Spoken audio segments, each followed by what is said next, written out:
Jericho Rosales, naging emosyonal sa panayam ni Tito Boy Abunda.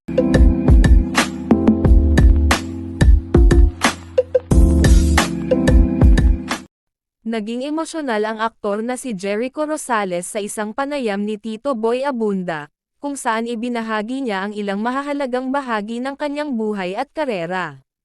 Sa panayam, inamin ni Jericho na dumaan siya sa mga matitinding pagsubok bago marating ang tagumpay na tinatamasa niya ngayon. Hindi niya napigil ang maluha habang inaalala ang mga hirap at sakripisyong kanyang pinagdaanan. Ibinahagi rin ng aktor kung paano siya muling bumangon sa mga panahong tila nawawala siya sa direksyon.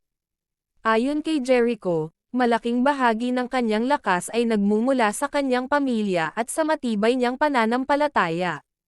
Sa tanong ni Tito Boy tungkol sa mga natutunan niya sa buhay, taos-pusong sinabi ni Jericho na natutunan niyang pahalagahan ang bawat pagkakataon at huwag matakot magbago.